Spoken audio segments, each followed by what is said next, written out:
ಶ್ರೀ ಗುರುಭ್ಯೋ ನಮಃ. ಹರಿ ಓಂ. ಕಾಂತಾಯ ಕಲ್ಯಾಣ ಗುಣೈಕಧಾಮ್ನೆ ನವದ್ಯುನಾಥ ಪ್ರತಿಮ ಪ್ರಭಾಯ ನಾರಾಯಣಾಯ ಅಖಿಲ ಕಾರಣಾಯ ಶ್ರೀ ಪ್ರಾಣನಾಥಾಯ ನಮಸ್ಕರೋಮಿ.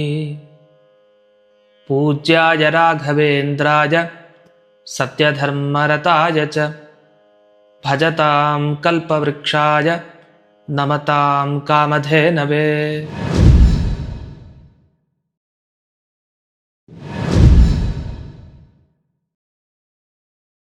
ಸರ್ವಮೂಲ ಚಾನಲ್ನ ಎಲ್ಲ ವೀಕ್ಷಕರಿಗೆ ಸ್ವಾಗತ. ಕಳೆದ 13 ಸಂಚಿಕೆಗಳಿಂದ ರಾಯರ ಅನೇಕ ತರಹದ ಮಹಿಮೆಗಳನ್ನು ಕೇಳ್ತಾ ಇದ್ದೀವಿ. ಹಾಗೆ ಆ ತರಹದ ಅನುಗ್ರಹ ನಮ್ಮ ಜೀವನದಲ್ಲೂ ಆಗಬೇಕು ಅಂತಾದರೆ ಯಾವ ಶ್ಲೋಕಗಳನ್ನು ಹೇಳಬೇಕು ಅಂಥ ಅಪರೂಪವಾದ ಶ್ಲೋಕಗಳನ್ನು ನೋಡಾಯಿತು. ಇದೀಗ 14ನೇ ಸಂಚಿಕೆಯಲ್ಲಿ ರಾಯರ ಒಂದು ಮಹಿಮೆಯನ್ನು ಏನು ನೋಡ್ತಾ ಇದ್ದೀವಿ, ಬಹಳ ಅಪೂರ್ವವಾದ ಮಹಿಮೆ. ಆ ಘಟನೆಯನ್ನು ನೀವು ಕೇಳಿದ ಮೇಲೆ ನಿಮಗೆ ಗೊತ್ತಾಗುತ್ತೆ ಯಾಕೆ ನಾವು ರಾಯರ ಅನುಗ್ರಹದಿಂದ ವಂಚಿತರಾಗ್ತಾ ಇದ್ದೀವಿ. ಎಷ್ಟೋ ಬಾರಿ ನಮಗೆ ಅನುಗ್ರಹ ಆಗ್ತಾ ಇಲ್ಲ ಅಂತ ನಾವು ಹೇಳೋದಿದೆ, ಆದರೆ ನಮ್ಮ ತಪ್ಪಿದೆ. ಎಲ್ಲಿ ನಮ್ಮ ತಪ್ಪಿದೆ ಅನ್ನೋದನ್ನು ಈ ಕಥೆಯನ್ನು ಕೇಳಿದಾಗ ನಿಮ್ಗೆ ಅರ್ಥ ಆಗುತ್ತೆ. ಹೇಗೆ ನಾವು ಸೇವೆ ಮಾಡಿದ್ರೆ ರಾಯರು ನಮಗೆ ಒಲಿತಾರೆ ಅನ್ನೋದು ಅರ್ಥ ಆಗುತ್ತೆ. ಇಂಥ ಒಂದು ಸುಂದರವಾದ ಘಟನೆ ಜೊತೆಗೆ ಈ ತರಹದ ಅನುಗ್ರಹ ಆಗಲಿಕ್ಕೆ ವಿಶೇಷವಾಗಿ ರಾಯರ ಈ ಸ್ತೋತ್ರದಲ್ಲಿ ಬರೋ ಈ 2 ಶ್ಲೋಕಗಳನ್ನು ಪಾರಾಯಣ ಮಾಡ್ತಾ ಇರಬೇಕು ಪ್ರತಿನಿತ್ಯ. ಹಾಗಾದರೆ ಆ ಕಥೆ ಏನು ಅನ್ನೋದನ್ನು ನೋಡ್ತಾ ಹೋಗೋಣ. ಆದೋನಿಯ ಹತ್ತಿರ ಒಬ್ಬ ದಂಪತಿಗಳಿರ್ತಾರೆ, ಬಹಳ ಶ್ರೀಮಂತರು, ಅವ್ರಿಗೇನು ಕೊರತೆ ಇಲ್ಲ. ಒಬ್ಬ ಮಗ ಇರ್ತಾನೆ. ಆದರೆ ನೋಡಿ, ಮದುವೆ ವಯಸ್ಸು ಬಂದಾಗ ಒಳ್ಳೆ ಹುಡುಗಿ ಸಿಕ್ಕಬೇಕು ಮದುವೆ ಮಾಡಿಕೊಡ್ಲಿಕ್ಕೆ. ಆದರೆ ಯಾಕೋ ವಿವಾಹ ಭಾಗ್ಯನೇ ಇಲ್ಲ. ಸಂಪತ್ತು ಭಾಗ್ಯ ಇದೆ, ದುಡ್ಡಿದ್ರೆ ಏನೋ, ಮದುವೆ ಆಗಲಿಕ್ಕೆ ಹೆಣ್ಣೆ ಸಿಗ್ತಾ ಇಲ್ಲ, ಯಾರೂ ಒಪ್ಕೊಳ್ತಾ ಇಲ್ಲ. ಅದೇನು ಗ್ರಹಚಾರನೋ ಏನೋ. ಅದು ನೋಡಿ, ಅದೇ ಹತ್ತಿರದ ಹಳ್ಳಿಯಲ್ಲಿ ಇನ್ನೊಬ್ಬರು ಇದ್ರು ದಂಪತಿಗಳು. ಅವ್ರಿಗೋ ಕಡು ಬಡತನ. ಎಷ್ಟು ಬಡತನ ಅಂದರೆ ಅಷ್ಟು ಬಡತನ, ಆದರೆ ಸುಂದರವಾದ ಹೆಣ್ಣು ಮಗಳಿರ್ತಾಳೆ. ಸರಿ, ಈ ಶ್ರೀಮಂತರ ಬಗ್ಗೆ ಗೊತ್ತಾಯ್ತಲ್ಲ, ಮನಸ್ಸು ಮಾಡಿ ಒಮ್ಮೆ ಕೇಳ್ಬಿಡೋಣ ಅಂತ ಈ ಬಡತನದ ದಂಪತಿಗಳಲ್ಲಿ ಗಂಡನಿಗೆ ಅನ್ನಿಸ್ತು, ನನ್ನ ಮಗಳು ಮದುವೆ ಮಾಡ್ಬೇಕು, ಹೇಗಾದರೂ ಹೋಗಿ ಕೇಳೇ ಬಿಡೋಣ. ಏನು, ದುಡ್ಡನ್ನಲ್ಲ, ನಿಮ್ಮ ಮಗನಿಗೆ ನನ್ನ ಮಗಳನ್ನು ಕೊಡ್ತೀನಿ, ಮದುವೆ ಮಾಡಿಕೊಡಿ ಅಂತ. ಅಂದರೆ ಇವನು ಯೋಚನೆ ನೋಡಿ, ದುಡ್ಡನ್ನು ಯಾಕೆ ಕೇಳಬೇಕು, ಮಗನೇ ಇದ್ದಾನಲ್ಲ ಅವನ ಜೊತೆಗೆ ಮದುವೆ ಮಾಡಿಬಿಡೋಣ ಅಂತ ಮನಸ್ಸು ಮಾಡಿ ಧೈರ್ಯದಿಂದ ಹೋಗಿ ಕೇಳ್ತಾನೆ, ದಯವಿಟ್ಟು ನನ್ನ ಮಗಳನ್ನು ಒಪ್ಪಿಸ್ಕೊಡ್ತೀನಿ, ಮದುವೆ ಮಾಡ್ಕೊಳ್ಳಿ ಅಂತ. ಒಪ್ಕೊಂಡ್ಬಿಡ್ತಾರೆ ಹಾಗೆ ಸುಲಭವಾಗಿ? ಇಲ್ಲ, ನೋಡೋಣ ಅಂಥೇಳಿ ಹೋಗಿ ಬನ್ನಿ ಅಂತ ಕಳಿಸಿದ್ರಂತೆ. ಅಂದರೆ ಅಂಥ ಒಂದು ಕಾರುಣ್ಯನೂ ಇತ್ತು. ಯಾರಿಗೆ? ಆ ಶ್ರೀಮಂತರಿಗೆ. ಏನೋ ಬಡವರು ಬಂದರು ಅಂತ ಹಾಗೆ ಧಿಕ್ಕರಿಸುವಂಥ ಸ್ವಭಾವ ಇರಲಿಲ್ಲ. ಯಾಕಂದರೆ ಅವ್ರಿಗೂ ಕಷ್ಟ ಇತ್ತಲ್ಲ, ದೇವರವ್ರಿಗೂ ಕಷ್ಟ ಕೊಟ್ಟಿದ್ದಾನೆ. ಹೆಣ್ಣು ಯಾರೂ ಸಿಗ್ತಾ ಇಲ್ಲ.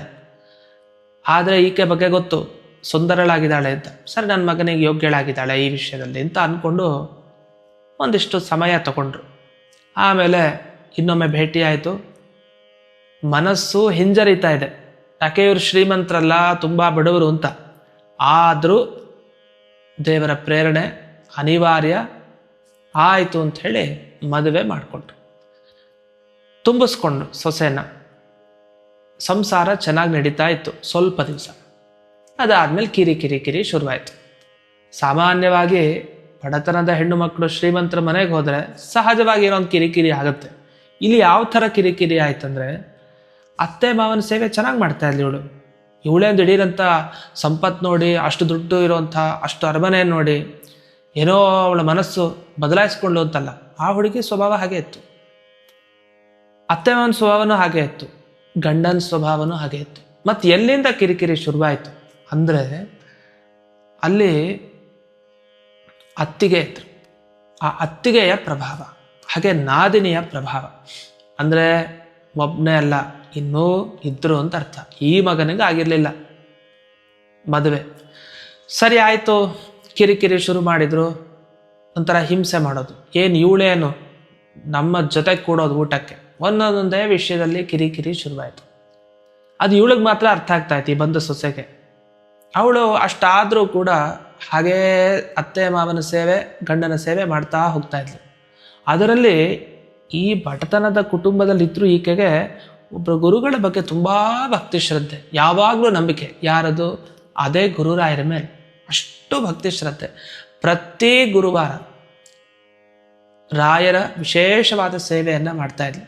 ಶ್ರೀರಾಘವೇಂದ್ರಾಯ ನಮಃ ಈ ಮಂತ್ರ ಜಪವನ್ನಂತೂ ಆಕೆ ಎಷ್ಟು ಸಲ ಮಾಡಿದ್ಲು ಅವಳಿಗೆ ಗೊತ್ತಿಲ್ಲ. ಅಷ್ಟು ಸಲ ಜಪ ಮಾಡಿ ಮಾಡಿ ಮಾಡಿ ಸದಾ ಆ ಮಂತ್ರ ಜಪವನ್ನು ಮಾಡ್ತಾ ಇದ್ಲು.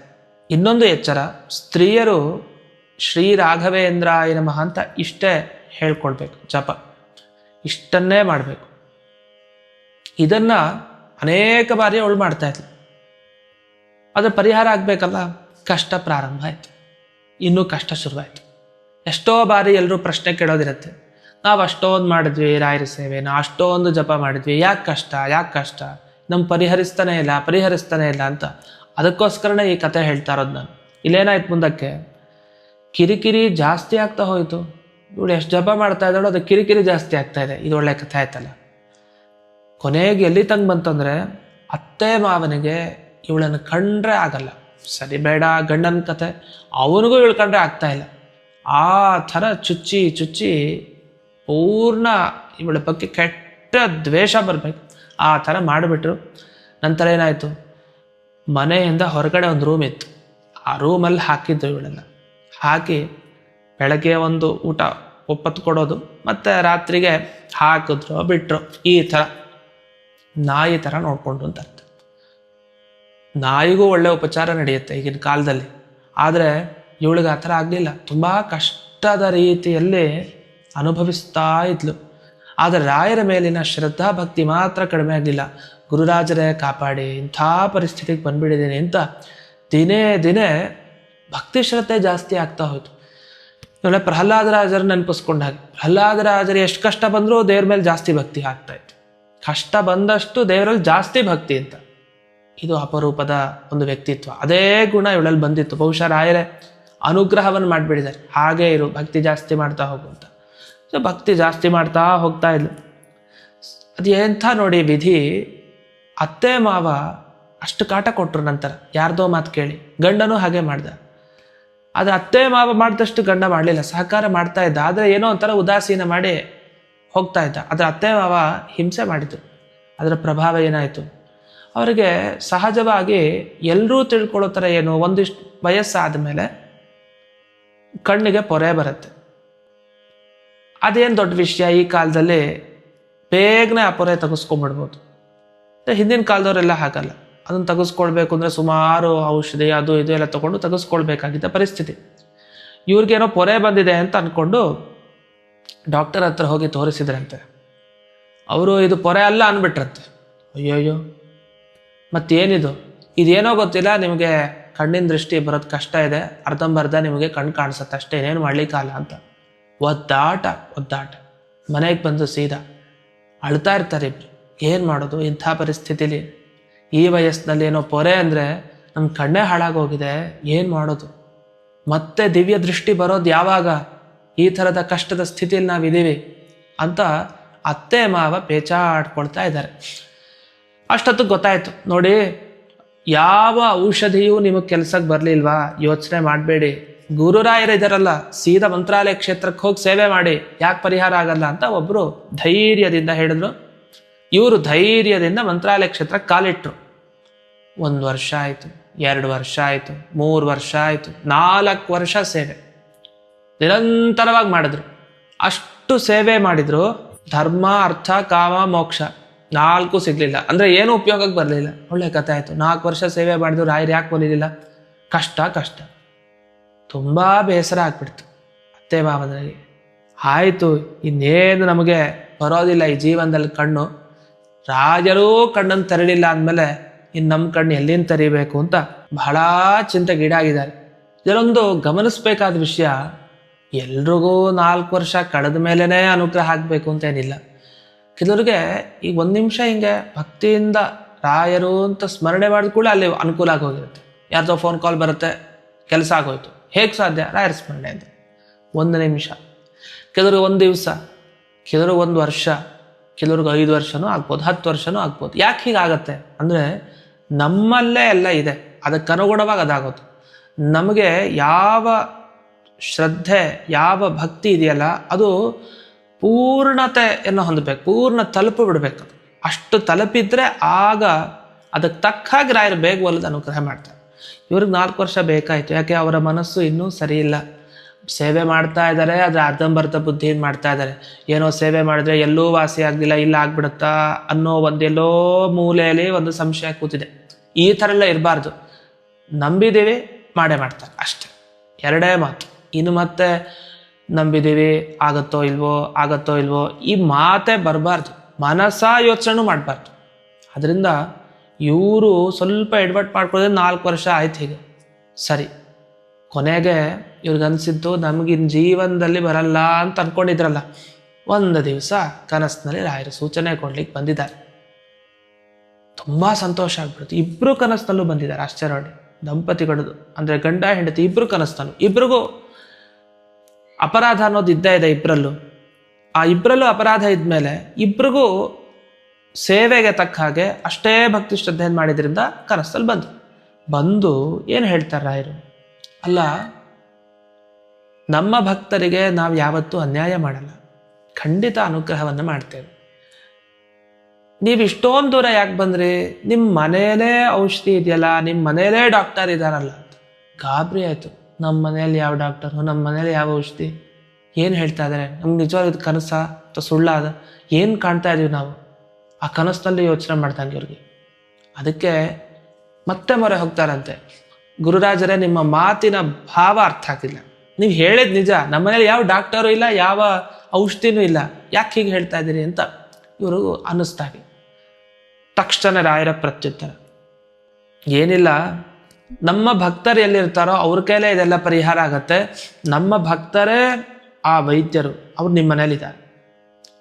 ಯಾರು ನಿಮ್ಮ ಭಕ್ತರು? ನಾವೇ ನಿಮ್ಮ ಭಕ್ತರು ಅಂತ ಇವ್ರು ಯೋಚನೆ ಮಾಡ್ತಾ ಇದ್ದಾರೆ. ಯಾರು? ಅತ್ತೆ ಮಾವ. ಆದರೆ ಅಲ್ಲ, ಯಾರು ನನ್ನ ಭಕ್ತೆ ಅಂತಂದರೆ ನಿಮ್ಮ ಮನೆಯಲ್ಲಿರೋ ನಿಮ್ಮ ಸೊಸೆ ಇದ್ದಾಳಲ್ಲ, ಅವಳೇ ನನ್ನ ಭಕ್ತೆ. ಮೊದಲಿಂದ ಆರಾಧನೆ ಮಾಡ್ತಾ ಇದ್ದಾಳೆ ಭಕ್ತಿ ಶ್ರದ್ಧೆಯಿಂದ. ಅವಳ ಹತ್ರ ಕೇಳಿ, ಔಷಧಿ ಸಿಗತ್ತೆ, ಅದರಿಂದ ನಿಮಗೆ ಪರಿಹಾರ ಆಗತ್ತೆ, ಶಾಶ್ವತ ಪರಿಹಾರ, ಕಣ್ಣು ದೃಷ್ಟಿ ಚೆನ್ನಾಗಿ ಬರುತ್ತೆ ಅಂತ. ಇವರು ಮಂತ್ರಾಲಯದಲ್ಲಿ ಆದ ಈ ಸ್ವಪ್ನ ಏನಿದೆಯಲ್ಲ, ಅದಾದ ಕೂಡಲೇ ತಕ್ಷಣನೇ ಹೊರಟು ದಡ ಅಳ್ತಾ ಹೊರಟಿದ್ದಾರೆ. ಅಯ್ಯೋಯ್ಯೋ, ಎಷ್ಟು ಹಿಂಸೆ ಮಾಡಿಬಿಟ್ಟು ಬೇರೆಯವ್ರ ಮಾತನ್ನು ಕೇಳಿ, ಎಷ್ಟು ದೈವಿ ಭಕ್ತೆಯವಳು, ಇವಳಲ್ಲೇ ಔಷಧಿ ಉಂಟು, ಹಾಗಾದರೆ ಏನಿದೆ ಅಂಥೇಳಿ ಮಂತ್ರಾಲಯದಿಂದ ಸೀದಾ ತಮ್ಮ ಮನೆಗೆ ಹೊರಟಿದ್ದಾರೆ. ಅಷ್ಟೊತ್ತಿಗೆ ಇವಳು ಶ್ರದ್ಧೆಯಿಂದ ಯಾವಾಗಲೂ ರಾಯರನ್ನು ನೆನೆತಾ ಇದ್ಲಲ್ಲ, ಇವಳು ಕನಸಿನಲ್ಲಿ ಬಂದಿದ್ದಾರೆ ರಾಯರು. ಅಂದರೆ ಹೇಗೆ ಸೇರಿಸ್ತಾರೆ ಒಂದು ಕುಟುಂಬನ ರಾಯರು ಅಂತ ಗಮನಿಸಿ, ಎಷ್ಟು ಚೆನ್ನಾಗಿದೆ. ಮುಂದೇನಾಯಿತು? ಕನಸು ಬಂತಲ್ಲ ಇವಳಿಗೆ. ಬಂದಾಗ ಹೇಳ್ತಾರೆ ರಾಯರು, ನೋಡು, ನೀನು ನನ್ನ ಭಕ್ತೆ, ನೀನು ಮುಂದಿನ ಜನ್ಮದಲ್ಲಿ ತುಂಬ ಅನುಭವಿಸ್ಬೇಕಾಗಿತ್ತು. ಆ ತುಂಬ ಅನುಭವಿಸೋದನ್ನು ಈ ಜನ್ಮದಲ್ಲಿ ಸ್ವಲ್ಪದರಲ್ಲೇ ಕಳೆದಿದ್ದೀನಿ ಅಂತ ಹೇಳ್ತಾರೆ. ಅಂದರೆ ತುಂಬ ಕಷ್ಟ ಆಗ್ತಾ ಇದೆ, ಇನ್ನೂ ರಾಯರು ಒಲಿತಾಯಿಲ್ಲ. ಎಷ್ಟೋ ಜನ್ಮದ್ದು ಏನೇನೋ ಇರುತ್ತೆ, ಅದನ್ನೆಲ್ಲ ಚಿಕ್ಕದಾಗಿ ಕಳೆದು ಬಿಟ್ಟಿದ್ದಾರೆ. ಆ ಚಿಕ್ಕದು ನಮಗೆ ದೊಡ್ಡದು ಅನ್ನಿಸ್ತಾ ಇದೆ. ನಿಜವಾಗ್ಲೂ ಬಿಟ್ಟುಬಿಟ್ರೆ ಗೋವಿಂದ ಅಂತ, ಶಾಶ್ವತ ನಮಗೆ ಪರಿಹಾರನೇ ಇರಲ್ಲ. ಅಂದರೆ ರಾಯರ ಕೃಪೆ ಹೇಗೆ ಅಂದರೆ, ಜಾಸ್ತಿ ಇದ್ದದನ್ನು ಕಡಿಮೆ ಮಾಡಿರ್ತಾರೆ, ಆ ಕಡಿಮೆ ಕಷ್ಟ ನಮಗೆ ಜಾಸ್ತಿ ಅನಿಸ್ಬಿಡುತ್ತೆ. ಆ ಥರ ಇವಳಿಗೆ ಈ ಮಾತನ್ನು ಕೇಳಿದಾಗ ಅರ್ಥ ಆಯಿತು. ಒಂದು ಜನ್ಮದಲ್ಲಿ ಅನುಭವಿಸೋದನ್ನು ಕೆಲವು ವರ್ಷಗಳಲ್ಲಿ ಕಳೆದಿರಲ್ಲ, ಎಂಥ ದೊಡ್ಡದು. ಆಮೇಲೆ ಹೇಳ್ತಾರೆ, ನೋಡು, ನೀನು ಮಾಡಬೇಕಾದ ಕೆಲಸ ಇದೆ. ಅತ್ತೆ ಮಾವ ಸೀದಾ ಬರ್ತಾರೆ ಮನೆಗೆ, ಅವರಿಗೆ ಕಣ್ಣಿನ ದೃಷ್ಟಿ ಬರಬೇಕು ಅಂತಾದರೆ ನಿನ್ನ ಹತ್ರ ಇರೋ ಔಷಧಿನ ಕೊಟ್ಬಿಡು ಅಂತ ಹೇಳ್ತಾರೆ. ಇವಳು ಕನಸಲ್ಲಿ ಕೇಳ್ತಾರೆ, ನಾನೇನು ಡಾಕ್ಟರ್ ಅಲ್ಲ, ನಾನು ಎಲ್ಲಿಂದ ಔಷಧಿ ಕೊಡಲಿ ಸ್ವಾಮಿ ಅಂತ ಭಾವನೆ. ರಾಯರು ಉತ್ತರ ಕೊಡ್ತಾರೆ, ನಿನ್ನ ಹತ್ರನೇ ಔಷಧಿ ಇದೆ. ಇವಳಿಗೆ ಗಾಬರಿ ಆಯಿತು, ಎಲ್ಲಿದೆ ಔಷಧಿ? ಅವ್ರಿಗೆ ಡಾಕ್ಟರ್ ಯಾರೋ ಔಷಧಿ ಅದು ಗೊತ್ತಾಗ್ತಲ್ಲ. ಸರಿ, ಇಲ್ಲಿ ಡಾಕ್ಟರ್ ಅಂದವ್ರು ಇವಾಗೆ ಔಷಧಿ ಗೊತ್ತಾಗ್ತಾರೆ, ನಿಜವಾಗಿ ಡಾಕ್ಟರ್ ಅಲ್ಲ. ಅಂದರೆ ಔಷಧಿ ಏನು ಅಂತ ಆ ಔಷಧಿ ಏನು ಅಂತ ಕೇಳಿದ್ರೆ ನೀವು ಗಾಬರಿ ಆಗ್ತೀವಿ, ಇದ ಔಷಧಿ ಅಂತ. ಅದು ಈ ಘಟನೆಯಲ್ಲಿ ಏನು ಸೂಚನೆ ಕೊಟ್ಟರು, ಅದು ಪ್ರತಿ ದಿವಸ ಇವಳ ಎಲೆಗೆ ತುಪ್ಪ ಹಾಕ್ತಾ ಇದ್ರು. ಯಾರೋ ಈ ಅತ್ತೆ ಮಾವ ಹಾಕೋ ತುಪ್ಪ ಅಂದರೆ ಯಾರು ಕೇವಲ ಹಾಕಿಸ್ತಾ ಇದ್ರು ಅಂತ ಅರ್ಥ. ಯಾಕೆ ಉದಾಸೀನ ತಾನೆ ಸೊಸೆ ಮೇಲೆ. ಆ ಎಲೆ ಮೇಲೆ ಹಾಕ್ಸಿದ ತುಪ್ಪನ ಇವಳು ಏನು ಮಾಡ್ತಾ ಇದ್ಲು, ಒಂದು ಕಡೆ ಎತ್ತಿಟ್ಕೊಳ್ತಾ ಇದ್ಲು. ತಿನ್ನಬಾರ್ದೆ ಎತ್ತಿಟ್ಕೊಳ್ತಾ ಇದ್ಲು. ಯಾಕೆ ಎತ್ತಿಟ್ಕೊಳ್ತಾ ಇದ್ಲು? ಅದು ಇವಳಿಗೆ ರಾಯರ ಮೇಲೆ ಭಕ್ತಿ, ತುಪ್ಪದ ದೀಪ ಹಚ್ಚಬೇಕು ಅಂತ. ಇವಳಿಗೆ ತುಪ್ಪ ತಗೊಳ್ಲಿಕ್ಕೂ ಗತಿ ಇಲ್ಲ. ಶ್ರೀಮಂತರ ಮನೆಗೆ ಬಂದು ಬಡತನ ಅನುಭವಿಸ್ತಾ ಇರೋ ಏಕೈಕ ಹೆಣ್ಮಗಳು. ಇಂಥ ಪರಿಸ್ಥಿತಿ. ಬಡತನದಲ್ಲಿದ್ದರೆ ವಾಸಿ, ತುಪ್ಪದ ದೀಪನಾರು ಹಚ್ಬೋದಿತ್ತು. ಇಲ್ಲಿ ಶ್ರೀಮಂತರ ಮನೆಗೆ ಬಂದು ಮತ್ತು ಬಡತನ. ಆ ತುಪ್ಪವನ್ನು ತಗೊಂಡು ಇವಳು ಏನು ಮಾಡ್ತಾ ಇದ್ಲು, ಒಂದು ರೂಮ್ ಇತ್ತು, ಅಂದರೆ ತಾನು ಎಲ್ಲಿ ನೆಲೆಸಿದ್ಲಲ್ಲ ಅದರಲ್ಲೇ ಒಂದು ಚಿಕ್ಕ ರೂಮ್. ಅಲ್ಲಿ ಒಳಗಡೆ ಹೋಗಿ ಗೊತ್ತಾಗಬಾರ್ದು ಯಾರಿಗೂ ಅಂಥೇಳಿ ಚಿಕ್ಕ ಒಂದು ಹಣತೆಯಲ್ಲಿ ದೀಪವನ್ನು ಹಚ್ತಾ ಇದ್ಲು ಪ್ರತಿ ದಿವಸ. ಅದರ ಮೇಲೆ ಒಂದು ಬಟ್ಲನ್ನು ಮುಚ್ತಾ ಇದ್ಲು. ಅದು ದೀಪ ಆರಬಾರ್ದು, ಹಾಗಂದ್ರೆ ದೀಪ ಯಾರಿಗೂ ಕಾಣಿಸ್ಬಾರ್ದು ಅದರ ಬೆಳಕು. ಯಾಕಂದ್ರೆ ಗೊತ್ತಾಗ್ಬಿಟ್ರೆ ಅದಕ್ಕೂ ಒಂದೇನಾದರೂ ಇವ್ರು ಮಾತಾಡ್ತಾರೆ ಅಂತ ಅತ್ತೆ ಮಾವ, ಯಾರಿಗೂ ಗೊತ್ತಾಗಬಾರ್ದು ಅಂತ. ಸರಿ, ಇದೇನಾಯ್ತು, ಮುಂದೇನಾಯ್ತು ಘಟನೆ. ಮುಂದೇನಾಯ್ತು ಅಂದರೆ ಅಲ್ಲೇ ಇರೋದು ಸ್ವಾರಸ್ಯ. ಆ ಬಟ್ಲು ಮುಚ್ತಾ ಇದ್ಲಲ್ಲ, ಈ ದೀಪ ತಾಕಿ ತಾಕಿ ಅದು ಕಪ್ಪಗಾಗೋಗುತ್ತೆ. ಯಾವುದೋ ಮೇಲಿನ ಬಟ್ಲು ಆ ಕಪ್ಪಗಾಗಿರುತ್ತಲ್ಲ ಮಸಿ, ಆ ಮಸಿ ಏನಿದೆಯಲ್ಲ ಅದನ್ನು ತಗೊಂಡು ದಿನ ನಿಮ್ಮ ಅತ್ತೆ ಮಾವನ ಕಣ್ಣಿಗೆ ಹಚ್ಚು ಅಂತ. ಅದೇ ಔಷಧಿ ಅವ್ರಿಗೆ, ನೀನು ಹಚ್ಚು, ಒಂದು ವಾರದಲ್ಲೆಲ್ಲ ಸರಿ ಹೋಗುತ್ತೆ ಅಂತ. ಗಾಬರಿ ಆಗೋಯ್ತು ಇವಳಿಗೆ. ಅಂದರೆ ಆ ಮಸಿ ಹಚ್ಚಿದ್ರೆ ಇದು ಪರಿಹಾರ ಆಗತ್ತಾ? ಅಂದರೆ ಇವಳು ಭಕ್ತಿ ಶ್ರದ್ಧೆ ಎಷ್ಟಿತ್ತು ನೋಡಿ. ನೀವು ಚೆನ್ನಾಗಿ ತುಪ್ಪ ಇದ್ದಾಗ ಈ ದೀಪ ಹಚ್ಚಿ ದೇವರ ಆರಾಧನೆ ಮಾಡೋದು ಅದೊಂಥರ ಎಲ್ಲ ಸೌಲಭ್ಯ ಇದೆ, ಯಾರೂ ತೊಂದರೆ ಮಾಡೋರಿಲ್ಲ. ಆರಾಮಾಗಿ ಅಂಗಡಿಗೆ ಹೋಗ್ತೀವಿ, ತರೋದು ಮತ್ತು ಹಚ್ಚೋದು ಇದು ಸರಿ. ಆದರೆ ಕಷ್ಟ ಕಾಲದಲ್ಲಿ ಅಯ್ಯೋ ನಮ್ಮ ಹತ್ರ ಏನೂ ಇಲ್ಲ, ಆದರೂ ಏನಾದರೂ ಮಾಡಿ ಹಾಗಂತ ಕದ್ದಿದ್ದೇನಲ್ಲ, ಒಳ ಪಾಲಿಗೆ ಬಂದಿದ್ದನ್ನೇ ಅದನ್ನೇ ದೇವರ ಮೇಲೆ ಗುರುಗಳ ಮೇಲೆ ಆ ಭಕ್ತಿ ಇಟ್ಟು ಹಚ್ಚಿದ್ಲಲ್ಲ, ಆ ಅಷ್ಟು ಭಕ್ತಿ ಶ್ರದ್ಧೆಯಿಂದ ಹಚ್ಚಿದ್ದು ಅದು ಔಷಧಿ ಆಗಿಬಿಟ್ಟಿದೆ ಇವ್ರಿಗೆ, ಅತ್ತೆ ಮಾವನಿಗೆ. ಅಂಥ ಒಂದು ಶಕ್ತಿ ರಾಯರ ಅನುಗ್ರಹ ಅದಷ್ಟೇ. ಸರಿ, ಮಸಿ ಹೋಗಿ ಇವಳು ಹಚ್ಚಬೇಕು ಅಂತ ಆಯ್ತಲ್ಲ, ಸೀದಾ ಹೋದ್ಲು. ಅತ್ತೆ ಮಾವ ಬಂದರು, ಕ್ಷಮೆ ಕೇಳ್ತಾರೆ ಅವ್ರು. ಅತ್ತೆ ಮಾವ ಆದರೂ ಕ್ಷಮೆ ಕೇಳ್ತಾರೆ. ತಪ್ಪಾಯಿತು ನಾವು ಮಾಡಿದ್ದು, ನಮಗೆ ರಾಯರ ಅನುಗ್ರಹ ಮಾಡಿದ್ದಾರೆ ಅಂತ ಇವಳೇನು ಹೇಳೋದಿಲ್ಲ ಅತ್ತೆ ಮಾವನಿಗೆ, ಸುಮ್ಮನೆ ಇರ್ತಾಳೆ. ಔಷಧಿ ಇದೆಯಂತಲ್ಲಮ್ಮ ನಿನ್ನ ಹತ್ರ ಅಂತ, ತಗೊಳ್ಳಿ ಮಾವ ಅತ್ತೆ ಅಂತ ಹೋಗಿ ಸೀದಾ ಆ ಮಸಿಯನ್ನು ಹಚ್ತಾ ಹೋಗ್ತಾಳೆ ಇವಳೆ. ಯಾಕಂದ್ರೆ ಇವಳೇ ಡಾಕ್ಟರ್ ತಾನೆ, ಇವಳೇ ಹಚ್ಚಬೇಕು. ಹಚ್ಚಿದ್ಲು, ಒಂದು ವಾರ ಹಚ್ಚಿದ್ಲು. ಅವ್ರಿಗೆ ತಂಪಾಗ್ತಾ ಇದೆ. ಯಾಕೆ ಇವಳು ಭಕ್ತಿ ಶ್ರದ್ಧೆಯಿಂದ ಹಚ್ಚಿದ ಆ ದೀಪದಿಂದ ಆಗಿದ್ದ ಮಸಿ ಕಪ್ಪು ತಾನೆ ಅದು, ಅಷ್ಟು ಅಂತಃಕರಣದಿಂದ ಮನಸ್ಸಿನಿಂದ ಹಚ್ಚಿದ್ದದು. ಸರಿ, ಅದನ್ನು ಹಚ್ಚಿದ್ದು 7 ದಿವಸ ಆಯಿತು, ಎಲ್ಲ ವಾಸಿ, ಕಣ್ಣಿನ ದೃಷ್ಟಿ ಚೆನ್ನಾಗಿ ಬಂತು. ಆಮೇಲೆ ಮತ್ತೆ ಅದೇ ಬುದ್ಧಿ ತೋರಿಸ್ತಾರಾ? ಇಲ್ಲ, ರಾಯರ ಅನುಗ್ರಹ ಮಾಡಿದ್ದಾನೆ. ಆವಾಗ ಅವರು ಹೇಳ್ತಾರೆ, ಎಂಥ ಸೊಸೆಯನ್ನು ಪಡೆದ್ವಿ. ಕೊನೆಗಾಲದಲ್ಲಿ ನಮ್ಮವರು ಯಾರ್ಯಾರು ಬೈದಿದ್ರು, ನಿನ್ನ ಬಗ್ಗೆ ಏನೇನೋ ಹೇಳಿದರು, ಅವ್ರು ಯಾರೂ ನಮ್ಮ ಹಿಂದೆ ಬರಲಿಲ್ಲ. ಬಂದಿದ್ದೊಬ್ಬರೇ ಗುರುರಾಯರು, ನಮ್ಮ ಸೊಸೆ ಅಂತ. ಅಂದರೆ ಎಷ್ಟೋ ಬಾರಿ ನಮ್ಮ ಮನೆಗಳಲ್ಲೇ ಇರ್ತಾರೆ ದೊಡ್ಡ ದೊಡ್ಡ ಭಕ್ತಿಯನ್ನು ಹೊಂದಿದವರು. ಹಾಗಂತ ಪ್ರದರ್ಶನಕ್ಕಿಡಲ್ಲ, ನಾನು ಜಾಸ್ತಿ ಭಕ್ತಿ ಮಾಡ್ತಾ ಇದ್ದೀನಿ, ನಾನು ಶ್ರದ್ಧೆ ಜಾಸ್ತಿ, ನನಗೆ ಜಾಸ್ತಿ ಶ್ರದ್ಧೆ ಇದೆ ರಾಯರಲ್ಲಿ ತೋರಿಸ್ಕೊಳ್ಳೋದು ಹಾಗೇನಿಲ್ಲ. ಸಹಜವಾಗಿ ಭಕ್ತಿ ಇರುತ್ತೆ, ಅದನ್ನು ತೋರಿಸ್ಬೇಕು ಅಂತಿಲ್ಲ. ಆದರೆ ಮನೇಲಿ ಈ ಥರ ಒಬ್ಬರಿದ್ರೂ ಆಯಿತು, ಇದ್ದವ್ರಿಗೆಲ್ಲ ಬೇರೆಯವ್ರಿಗೆ ಅನುಗ್ರಹ ಆಗ್ತಾ ಇರುತ್ತೆ. ಈ ಥರ ಒಂದು ದಿವ್ಯ ಕಥೆಯನ್ನು ಕೇಳಿದಾಗ ನಮಗೇನು ಗೊತ್ತಾಗಬೇಕಂದ್ರೆ, ಈ ಘಟನೆಯಿಂದ ಎಂಥ ಕಷ್ಟಕಾಲದಲ್ಲೂ ರಾಯರು ನಂಬಿದವ್ರನ್ನ ಬಿಡಲ್ಲ. ಸ್ವಲ್ಪ ಸಮಯ ಆಗಬಹುದು, ಯಾಕೆಂದರೆ ನಾವು ಮಾಡಿದ ಕರ್ಮ ಎಷ್ಟೋ ನಮಗೆ ಗೊತ್ತಿಲ್ಲ, ಅದು ರಾಯರಿಗೆ ಗೊತ್ತಿರುತ್ತೆ ಖಂಡಿತ. ಎಷ್ಟು ಜನಕ್ಕೆ ಅನುಗ್ರಹ ಮಾಡಿದ್ದಾರೆ, ನಮ್ಗೆ ಅನುಗ್ರಹ ಮಾಡಲ್ವಾ? ಮಾಡೇ ಮಾಡ್ತಾರೆ. ಆದರೆ ನಮ್ಮ ಕರ್ಮ ಸವಿಬೇಕಲ್ಲ, ಸ್ವಲ್ಪ ವರ್ಷ ಕಳಿಬೇಕಾಗತ್ತೆ. ಅಷ್ಟೇ ಅಲ್ಲ, ಆ ವರ್ಷಗಳಲ್ಲಿ ಎಂದಿಗೂ ಶ್ರದ್ಧಾ ಭಕ್ತಿಯನ್ನು ಮಾತ್ರ ಕಡಿಮೆ ಮಾಡ್ಕೊಳ್ಬೇಡಿ. ನೀವು ಮಾಡಿದ್ರು ನಿಮ್ಮ ಮನೇಲಿ ಯಾರ್ಯಾರು ಇರ್ತಾರೆ ಅಂಥವ್ರು, ಯಾರೂ ಇಲ್ಲಾಂದರೆ ನೀವೇ ಮಾಡಲೇಬೇಕಲ್ಲ ನಮ್ಮ ಕರ್ಮ ಕಳಿಲಿಕ್ಕೆ. ಆದ್ದರಿಂದ ಎಂದಿಗೂ ಕಷ್ಟ ಪರಿಹಾರ ಆಗಲಿಲ್ಲ ಅಂತಿಲ್ಲ, ಆಗತ್ತೆ. ಯಾವ ಸಮಯ ಅಂತ ನಮಗೆ ಗೊತ್ತಿಲ್ಲ ಅಷ್ಟೆ. ಹಾಗಾಗಿ ಭಕ್ತಿ ಶ್ರದ್ಧೆಯಿಂದ ತಪ್ಪದೆ ನೀವೇನು ಪ್ರತಿನಿತ್ಯ ರಾಯರನ್ನು ಹೇಗೆ ಪ್ರಾರ್ಥನೆ ಮಾಡ್ತೀರೋ ಹಾಗೇ ಮುಂದುವರಿಸ್ತಾ ಇರಿ. ಇಷ್ಟೆಲ್ಲ ಆದಮೇಲೆ ಮುಂದೆ ಏನಾಯಿತು? ಅತ್ತೆ ಸೊಸೆ ಯಾವ ಜಗಳ ಇಲ್ಲ, ನಾದ್ನಿ ಅತ್ತಿಗೆ ಇವ್ರಿಗೂ ಯಾರಿಗೂ ಜಗಳ ಇಲ್ಲ. ಅಂದರೆ ರಾಯರನ್ನು ಹಿಡಿದಾಗ ಒಂದು ಕುಟುಂಬ ಎಷ್ಟು ಚೆನ್ನಾಗಿ ಆಗೋಯ್ತು. ಒಬ್ಬರು ಇದ್ದರೂ ಇಡೀ ಕುಟುಂಬನೇ ಚೆನ್ನಾಗೋಯ್ತು ನೋಡಿ. ಈ ರೀತಿಯಲ್ಲಿ ನಮ್ಮ ಕುಟುಂಬ ಚೆನ್ನಾಗಿರಬೇಕು, ನಾವು ಚೆನ್ನಾಗಿರಬೇಕು, ನಮ್ಮವ್ರು ಚೆನ್ನಾಗಿರಬೇಕು ಅಂದರೆ ರಾಯರ ಅನುಗ್ರಹ ಆಗಬೇಕು. ಶ್ರದ್ಧಾಭಕ್ತಿಯಿಂದ ಪ್ರತಿನಿತ್ಯ ನಮಗೇನು ಮಾಡಲಿಲ್ಲ ಅಂತ ಭಾವಿಸದೇನೆ ಮಾಡ್ತಾರೆ ಅನ್ನೋ ನಂಬಿಕೆಯಿಂದ ಆರಾಧನೆ ಮಾಡೋದು ಬಹಳ ಮುಖ್ಯ ಅಂತ ಹೇಳ್ತಾ, ಇಂಥ ಅನುಗ್ರಹ ನಮಗಾಗಬೇಕು ಅಂದರೆ ಈ 2 ಶ್ಲೋಕವನ್ನು ವಿಶೇಷವಾಗಿ ಹೇಳ್ಕೊಳ್ತಾ ಇರಬೇಕು. ಎಷ್ಟೋ ಬಾರಿ ನಮ್ಮವ್ರು ತಪ್ಪು ಮಾಡಿದಾಗ ಅದರ ಫಲ ನಾವು ಅನುಭವಿಸೋದಿರುತ್ತೆ. ಅವ್ರ ಕರ್ಮ ಅವ್ರು ಮಾಡಿದ್ರು ಅನುಭವಿಸ್ತಾ ಇರೋ ನಾವು ಅಂತೀವಿ. ಅದೇ ನಮ್ಮ ತಾತ ನಮ್ಮ ಮುತ್ತಾತ ಮಾಡಿದ್ದು ಎಷ್ಟು ಆಸ್ತಿ ನೋಡಿ, ಎಷ್ಟು ಆರಾಮಾಗಿದ್ದೀನಿ ಅನ್ನೋರು ಇದ್ದಾರೆ. ಒಳ್ಳೆಯದು ಬರುತ್ತೆ ನಮಗೆ ಹಿಂದಿನವರಿಂದ, ಕೆಟ್ಟದ್ದು ಹಿಂದಿನವರಿಂದ ಬರುತ್ತೆ. ಕೆಟ್ಟದ್ದು ಬಂದಾಗ ತಡ್ಕೊಳ್ಳಿಕ್ಕೆ ಶಕ್ತಿ ನಮ್ಮಲ್ಲಿರಲ್ಲ.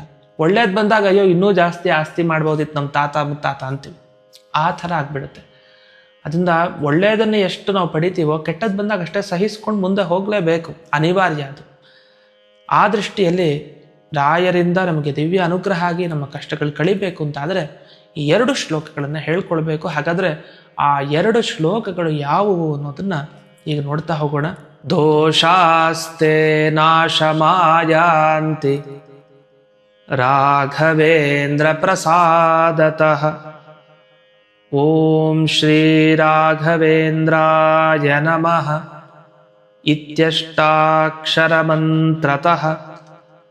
ಜಪಿತಾತ್ ಭಾವಿತಾನ್ ನಿತ್ಯಂ ಇಷ್ಟಾರ್ಥಾಸ್ಯುರ್ನ ಸಂಶಯಃ. ಹಂತು ನಃ ಕಾಯಜಾನ್ ದೋಷಾನ್ ಆತ್ಮಾತ್ಮೀಯ ಸಮುದ್ಭವಾನ್ ಸರ್ವಾನಪಿ ಪುಮರ್ಥಾಂಶ್ಚ ದದಾತು ಗುರುರಾತ್ಮವಿತ್. ನೋಡಿ, ಹಿಂದೆ ಕೇಳಿದ ಕಥೆಗೂ ಈ 2 ಶ್ಲೋಕಗಳಿಗೂ ಎಷ್ಟು ನಂಟಿದೆ ಅಂದರೆ ಅದೇ ಅರ್ಥ ಎದ್ದು ಕಾಣ್ತಾ ಇದೆ ಶ್ಲೋಕದಲ್ಲಿ. ಏನು ಹೇಳ್ತಾ ಇದ್ದಾರೆ ಈ ಶ್ಲೋಕದಲ್ಲಿ? ದೋಷಾಸ್ತೆ, ಹಿಂದಿನ ಶ್ಲೋಕದಲ್ಲಿ ಹೇಳಿದ ಏನೇನು ದೋಷ ಇದೆಯೋ ಅದೆಲ್ಲ ನಾಶ ಆಗತ್ತೆ, ಗೊತ್ತಿದೆ. ಹೇಗೆ? ರಾಯರ ಪ್ರಸಾದ ಆದಾಗ, ರಾಘವೇಂದ್ರ ಪ್ರಸಾದತಃ. ಅದಕ್ಕೆ ನಾವೇನು ಮಾಡಬೇಕು? ದೋಷ ಕಳಿಬೇಕು, ನಮಗೆ ಬೇಕಾಗಿದ್ದು ಸಿಗಬೇಕು. ಇದಕ್ಕೇನು ಮಾಡಬೇಕಂದ್ರೆ ಪುರುಷರಾದವರು ಓಂ ಶ್ರೀ ರಾಘವೇಂದ್ರಾಯ ನಮಃ ಓಂ ಅಂತ ಹೇಳ್ಕೊಬೇಕು. ಸ್ತ್ರೀಯರು ಶ್ರೀ ರಾಘವೇಂದ್ರಾಯ ನಮಃ ಶ್ರೀ ಅಂತ. ಇಷ್ಟನ್ನು ಪ್ರತಿನಿತ್ಯ ಹೇಳ್ಕೊಂಡ್ರೆ, ಇಲ್ಲೇ ಹೇಳ್ತಾರೆ ಜಪಿತಾತ್ ಭಾವಿತಾತ್ ನಿತ್ಯಂ ಅಂತ ಹೇಳಿ. ಜಪ ಮಾಡಿ, ಭಾವಿತ ಧ್ಯಾನ ಮಾಡಿ. ಯಾವಾಗ? ನೆನ್ನೆ, ಇವತ್ತು, ನಾಳೆ, 3 ದಿವಸ, 48 ದಿವಸ ಅಲ್ಲ, ನಿತ್ಯಂ ಅಂತ ಹೇಳಿದೆ. ಪ್ರತಿನಿತ್ಯ, ಪ್ರತಿ ಕ್ಷಣ ಅಲ್ಲ, ಪ್ರತಿನಿತ್ಯ ಅಂದರೆ 1 ದಿವಸನೂ ಬಿಡುತ್ತೆ ಅಂತ ಅರ್ಥ. 24 ಗಂಟೆ ಮಾಡ್ತಾ ಇರ್ಲಿಕ್ಕಾಗತ್ತಾ? ನಮಗೆ ಸಾಧ್ಯ ಇಲ್ಲ. ಅದೇ ಪ್ರತಿದಿನ ಬಿಡಬಾರ್ದು. ಇವತ್ತು ಬಿಟ್ಟೆ ನಾಳೆ ಮಾಡಿದೆ ಹಾಗಲ್ಲ, ಪ್ರತಿದಿನ ಈ ಥರ ರಾಯರ ಮಂತ್ರ ಜಪವನ್ನು ಮಾಡ್ತಾ ಹೋದರೆ ಇಷ್ಟಾರ್ಥ ಸ್ಯುಹು ನ ಸಂಶಯ. ನಿಮ್ಮ ಅಭೀಷ್ಟ ನೆರವೇರುತ್ತೆ, ಇದ್ರ ಬಗ್ಗೆ ಸಂಶಯ ಬೇಡ ಅಂತ. ಇದನ್ನು ಬರೆದ ಅಪಣಾಚಾರ್ಯರಿಗೆ ರಾಯರ ಪರಮಾನುಗ್ರಹ ಆಗಿದೆ. ಅವ್ರಿಗೆ ಗೊತ್ತು ಸಂಶಯ ಬೇಡ ಅಂತ, ಅದಕ್ಕೆ ನಮಗೆ ಹೇಳ್ತಾ ಇರೋದು. ತಮಗೆ ಅನುಭವ ಆದಮೇಲೆ ತಾನೇ ಇನ್ನೊಬ್ರಿಗೆ ಹೇಳೋದು, ಇಲ್ಲ ರೀ ನಮಗೆ ರಾಯರ ಅನುಗ್ರಹ ಮಾಡಿದ್ದಾರೆ, ನಿಮಗೂ ಮಾಡ್ತಾರೆ, ಯೋಚನೆ ಮಾಡಬೇಡಿ, ಸಂಶಯ ಏನಿಲ್ಲ ಅಂತ ಹೇಳೋದು ಯಾವಾಗ? ನಮ್ಮ ಅನುಭವಕ್ಕೆ ಬಂದಾಗ. ಈ ಅನುಭವ ಎಲ್ಲ ಆಗಿದೆ ಅಪಣಾಚಾರ್ಯರಿಗೆ, ಅದಕ್ಕೆ ಈ ಮಾತನ್ನ ಇಲ್ಲಿ ಹೇಳಿದ್ದಾರೆ. ಮುಂದಿನ ಶ್ಲೋಕದಲ್ಲಿ ಹಂತು ನ ಕಾಯಜಾನ್ ದೋಷಾನ್, ನನ್ನವರ ದೋಷಗಳನ್ನೆಲ್ಲ ಕಳೀರಿ ಅಂತ. ಸ್ವಾರ್ಥಿಗಳಾಗಿ ಬರೀ ನಮ್ಮ ಬಗ್ಗೆ ನಾವು ಪ್ರಾರ್ಥನೆ ಮಾಡೋದಾ? ಇಲ್ಲ, ಅದು ತೋರಿಸ್ಕೊಟ್ಟಿದ್ದಾರೆ. ನನ್ನವರ ದೇಹದಿಂದ ಏನೇನು ದೋಷಗಳಾಗ್ತಾ ಇದೆ. ಕಾಯ ಅಂದರೆ ದೇಹ. ಈ ಕಾಯ ದೇಹದಿಂದ ಜಾನ್ ಹುಟ್ಟಿದ ಏನೇನು ದೋಷಗಳಿದೆ ಅಷ್ಟೇ ಅಲ್ಲ, ಆತ್ಮಾತ್ಮೀಯ ಸಮುದ್ಭವಾನ್. ಯಾವ್ಯಾವ ದೋಷ ಇದು? ಹೇಗೆ ಅಂದರೆ ಆತ್ಮ ಆತ್ಮೀಯ, ನಾನು ನನ್ನವರು, ನನ್ನ ಹೆಂಡತಿ, ನನ್ನ ಮಕ್ಕಳು, ಅಥವಾ ನನ್ನ ಗಂಡ, ನನ್ನ ಮಕ್ಕಳು, ನನ್ನ ಅತ್ತೆ, ನನ್ನ ಮಾವ, ನನ್ನ ತಂದೆ, ನನ್ನ ತಾಯಿ, ನನ್ನ ತಾತ, ನನ್ನ ಅಜ್ಜಿ, ಹೀಗೆ ಇವರು ಎಲ್ಲ ಆತ್ಮ ಆತ್ಮೀಯರೇ, ಅಂದರೆ ನಮ್ಮವರೆಲ್ಲ. ಇವರು ಮಾಡಿದ ತಪ್ಪಿಗೂ ನಮಗೂ ಶಿಕ್ಷೆ ಆಗುತ್ತೆ. ಹಾಗಾಗಿ ಅವ್ರ ದೋಷನೂ ಕಳೀರಿ ಸ್ವಾಮಿ, ನಮ್ಮ ದೋಷಗಳನ್ನು ಕಳೀರಿ ಅಂಥೇಳಿ ಪ್ರಾರ್ಥನೆಯನ್ನು ಮಾಡಬೇಕು. ನಮ್ಮವ್ರ ಪುಣ್ಯ ಸಂಪಾದನೆ ಮಾಡಿದಾಗ ನಮಗೂ ಅದರ ಒಂದು ಭಾಗ ಇದ್ದೇ ಇರುತ್ತೆ. ಯಾಕೆ ನಾವು ಸಹಕಾರ ಮಾಡಿರ್ತೀವಿ. ಈಗ ಮನೇಲಿ ಏನೋ ದೊಡ್ಡ ಫಂಕ್ಷನ್ನು, ದೇವರ ಪೂಜೆ ಮಾಡಬೇಕಾಗಿತ್ತು, ಯಾವುದೋ ಒಂದು ಹಬ್ಬ ಬಂತು, ಎಲ್ಲರೂ ಪಾಲ್ಗೊಳ್ತಾರೆ. ಒಬ್ಬರು ಮಾಡಿದಾಗ ಇನ್ನೊಬ್ರಿಗೂ ಆ ಪುಣ್ಯ ಸೇರುತ್ತೆ. ಹಾಗೆ ಒಬ್ಬರು ತಪ್ಪು ಮಾಡಿದಾಗಲೂ ಇನ್ನೊಬ್ರಿಗೆ ಸೇರುತ್ತೆ. ಎಚ್ಚರ ಇರಬೇಕು. ಆ ದೃಷ್ಟಿಯಲ್ಲೇ ಈ ಪ್ರಾರ್ಥನೆ. ಸರ್ವಾನಪಿ ಪುಮರ್ಥಾಂಶ ದದಾತು ಗುರುರಾತ್ಮವಿತ್. ಎಲ್ಲ ತರಹದ ಆ ಪುರುಷಾರ್ಥಗಳನ್ನು, ನಮಗೆ ದುಡ್ಡಿನ ವಿಷಯದಲ್ಲಿ ಕಷ್ಟ ಇದೆ ಸ್ವಾಮಿ, ನನಗೆ ಅರ್ಥ ಆಗ್ತಾ ಇಲ್ಲ, ಪಾಠ ಕೇಳಿದ್ರೆ ಓದ್ಲಿಕ್ಕೆ ಕಷ್ಟ ಆಗ್ತಾ ಇದೆ, ನಾನು ಆಸ್ತಿನೆಲ್ಲ ಕಳ್ಕೊಳ್ತಾ ಇದ್ದೀನಿ, ಇರೋ ಆಸ್ತಿಯೆಲ್ಲ ಹೋಗ್ತಾ ಇದೆ, ನನಗೆ ಕೆಲಸ ಸರಿ ಇಲ್ಲ, ನನಗೆ ಮದುವೆ ಆಗ್ತಾ ಇಲ್ಲ, ನನಗೆ ಸಂತಾನ ಇಲ್ಲ, ಯಾವುದೇ ತರಹದ ಒಂದು ದೋಷಗಳಿರಲಿ, ಯಾವುದೇ ಥರದ ಅಪೇಕ್ಷೆಗಳಿರಲಿ, ಆ ದೋಷ ಪರಿಹಾರ ಮಾಡಿ ಅಪೇಕ್ಷೆಗಳನ್ನೆಲ್ಲ ದದಾತು ಗುರುರಾತ್ಮವಿತ್, ಕೊಡ್ರಿ ಅಂತ. ಯಾರ ಹತ್ರ ಪ್ರಾರ್ಥನೆ? ಗುರು ಆತ್ಮವಿತ್, ದೇವರ ಬಗ್ಗೆ ಚೆನ್ನಾಗಿ ತಿಳಿದಿರೋ ಗುರುಗಳ ಹತ್ರ ಅಂತ. ಆತ್ಮವಿತ್ ಅನ್ನೋ ಶಬ್ದಕ್ಕೆ ಅರ್ಥ ವಸ್ತುತಃ ಏನಂದರೆ, ಇದರ ಅಪೂರ್ವವಾದ ಅರ್ಥ ಏನು? ಆತ್ಮ ಅಂದರೆ ಯಾರು? ಆತ್ಮ ಅಂದರೆ ಜೀವ ಅಂತ ನಮಗೆ ಅರ್ಥ. ಆದರೆ ಹಾಗಲ್ಲ. ವೇದವ್ಯಾಸರು ತಮ್ಮ ಬ್ರಹ್ಮಸೂತ್ರದಲ್ಲಿ ಹೇಳ್ತಾರೆ, ಓಂ ಆತ್ಮೇತಿ ತೂಪಗಚ್ಚಂತಿ ಗ್ರಾಹಯಂತಿ ಚ ಓಂ ಅಂತ. ಅಂದರೆ ಯಾವಾಗಲೂ ಜ್ಞಾನಿಗಳು ದೇವರನ್ನು ಆತ್ಮ ಆತ್ಮ ಅಂತ ಧ್ಯಾನ ಮಾಡ್ತಾ ಇರ್ತಾರಂತೆ. ಆತ್ಮ ಅಂದರೆ ಎಲ್ಲ ಒಳ್ಳೆಯ ಗುಣಗಳಿಂದ ಇರೋನಿಗೆ ಆತ್ಮ ಅಂತ ಕರೀತಾರೆ. ನಮ್ಮನ್ನು ನಾವು ಆತ್ಮ ಅಂತ ಕರೀಲಿಕ್ಕೆ ನಮ್ಗೆ ಹಕ್ಕೇ ಇಲ್ಲ. ಯಾಕೆ? ಮನುಷ್ಯರು ಎಲ್ಲ ಒಳ್ಳೆಯ ಗುಣಗಳಿಂದ ಕೂಡಿರ್ತಾರ? ಇಲ್ಲ. ಆತ್ಮ ಅಂದರೆ ಅದು ದೇವರು ಒಪ್ಪನೆ. ಅಂಥ ಆತ್ಮನ ಉಪಾಸನೆ ಮಾಡ್ತಾ ಇದ್ರೆ, ಆತ್ಮ ಆತ್ಮ ಆತ್ಮ ಅಂತ ಅದು ಯಾರು ಧ್ಯಾನ ಮಾಡ್ತಾ ಇರ್ತಾರೆ ಜ್ಞಾನಿಗಳು, ಅವರಿಗೆ ಇನ್ನೊಬ್ಬರ ದೋಷ ಕಳೆಯೋ ಶಕ್ತಿ, ಇನ್ನೊಬ್ಬರಿಗೆ ಇಷ್ಟಾರ್ಥಗಳನ್ನು ನೀಡೋ ಶಕ್ತಿ ಬಂದಿರುತ್ತೆ. ರಾಯರು ಹಾಗೆ ಸದಾ ಆತ್ಮಧ್ಯಾನ ಮಾಡ್ತಾ ಇರ್ತಾರೆ. ತಮ್ಮನ್ನು ತಾವು ಧ್ಯಾನ ಮಾಡ್ತಾರೆ ಅಂತಲ್ಲ, ನರಸಿಂಹದೇವರ ಧ್ಯಾನ ಮಾಡ್ತಾ ಇರ್ತಾರೆ ಅಂತ ಅರ್ಥ. ಅಂದರೆ ಆತ್ಮ ಅಂದರೆ ಇಲ್ಲಿ ಪರಮ ಆತ್ಮ ಅಂತ, ಆತ್ಮರಿಗೂ ಆತ್ಮ ಅಂತ ನಿಮ್ಮ ಭಾಷೆಯಲ್ಲಿ ಅರ್ಥ ಮಾಡ್ಕೊಳ್ಬೋದು. ಆತ್ಮರಿಗೂ ಆತ್ಮ ಅಂದರೆ ಪರಮಾತ್ಮ, ಶ್ರೇಷ್ಠ ಆತ್ಮ ಅಂದರೆ ನರಸಿಂಹದೇವರು. ಆ ನರಸಿಂಹದೇವರನ್ನು ಚೆನ್ನಾಗಿ ಆರಾಧನೆ ಮಾಡ್ತಾ ಇದ್ರು. ಹಾಗಾಗಿಯೇ ನೀವು ಯಾರೇ ರಾಯರ ಭಕ್ತರಾಗಿ ಹೋಗಿ ನಿಮ್ಮೆಲ್ಲ ಕಷ್ಟ ಹೋಗುತ್ತೆ. ಯಾಕೆ? ನರಸಿಂಹದೇವರು ಅಂದರೆ ಅದು ವಿಘ್ನ ಪರಿಹಾರ ಮಾಡೋ ದೇವರು. ಹಾಗಾಗಿ ವಿಘ್ನವನ್ನು ಪರಿಹರಿಸುವಂಥ ನರಸಿಂಹದೇವರ ಅನುಗ್ರಹ ಇವ್ರಿಗಾಗಿದೆ ಅಂದಮೇಲೆ ನಿರಂತರವಾಗಿ ನಮಗೂ ಯಾವುದೇ ವಿಘ್ನಗಳು ಬರ್ದೇ ಇರೋ ಹಾಗೆ ಮಾಡ್ತಾರೆ. ಈ ರೀತಿಯಲ್ಲಿ ಆ ಶಕ್ತಿ ದೇವರಿಂದಾಗಿ ಆ ಗುರುರಾಜರಿಗೆ ಬಂದಿದ್ದು ಅಂತ. ಅಷ್ಟೇ ಅಲ್ಲ, ಮುಖ್ಯ ಪ್ರಾಣದೇವರೂ ಜೊತೆಗಿದ್ದಾರೆ. ಈ ರೀತಿ ಇಬ್ಬರು ಸೇರ್ಕೊಂಡಿದ್ದಾರೆ ರಾಯರಲ್ಲಿ. ಹಾಗಾಗಿ ನಮಗೆ ಯಾವುದೇ ಒಂದು ಕಷ್ಟಗಳಿದ್ದಾಗ ಅವ್ರ ಮುಂದೆ ಪ್ರಾರ್ಥನೆ ಮಾಡಿದಾಗ ಅದೆಲ್ಲ ಪರಿಹಾರ ಆಗ್ತಾ ಇದೆ ಅಂತ. ಈ ರೀತಿಯಲ್ಲಿ 2 ಶ್ಲೋಕಗಳಿಲ್ಲದೆ ಇದನ್ನು ವಿಶೇಷವಾಗಿ ಎಲ್ಲರೂ ಪಾರಾಯಣ ಮಾಡಿ ಅಂತ ತಿಳಿಸ್ತಾ, ಈ ಸಂಚಿಕೆಯನ್ನು ಸ್ಪಾನ್ಸರ್ ಮಾಡಿ ವಿಶೇಷವಾಗಿ ರಾಯರ ಅನುಗ್ರಹಕ್ಕೆ ಪಾತ್ರರಾಗಿರೋರು ರಾಜಶ್ರೀ ಸೂರಜ್ ಇವರಿಗೆ ವಿಶೇಷವಾಗಿ ರಾಯರ ಅನುಗ್ರಹವನ್ನು ಪ್ರಾರ್ಥನೆ ಮಾಡಿ, ಹಾಗೆ ನರಸಿಂಹದೇವರ ವಿಶೇಷವಾದ ಅನುಗ್ರಹ ಆಗಲಿ ಅಂತಲೂ ಪ್ರಾರ್ಥನೆಯನ್ನು ಮಾಡ್ತಾ, ಈ ಸಂಚಿಕೆಯನ್ನು ವೀಕ್ಷಿಸಿದ ನಿಮ್ಮೆಲ್ಲರಿಗೂ ವಿಶೇಷವಾಗಿ ರಾಯರ ಹಾಗೂ ನರಸಿಂಹದೇವರ ಅನುಗ್ರಹವೂ ಆಗಲಿ ಅಂತ ಬಯಸ್ತಾ, ಈ ಸರ್ವಮೂಲ ಚಾನಲ್ನಲ್ಲಿ ಯಾರಿಗೆ ಸ್ಪಾನ್ಸರ್ ಮಾಡಬೇಕು ಅಂತ ಅಪೇಕ್ಷೆ ಇದೆ ಅವರು ಇಲ್ಲಿ ಡಿಸ್ಪ್ಲೇ ಆಗುವಂಥ ನಂಬರ್ಗೆ ಕಾಂಟ್ಯಾಕ್ಟ್ ಮಾಡಿ ಅಂತ ತಿಳಿಸ್ತಾ, ಈ ಸಂಚಿಕೆಯನ್ನು ಅಸ್ಮತ್ ಗುರುವಂತರ್ಗತ ವ್ಯಾಸತೀರ್ಥ ಗುರುವಂತರ್ಗತ ಭಾರತೀ ರಮಣ ಮುಖ್ಯ ಪ್ರಾಣಾಂತರ್ಗತ ಶ್ರೀಮನ್ಮೂಲ ಗೋಪಾಲಕೃಷ್ಣನಿಗೆ ಅರ್ಪಣೆಯನ್ನು ಮಾಡ್ತೇನೆ. ಶ್ರೀಕೃಷ್ಣಾರ್ಪಣಮಸ್ತು.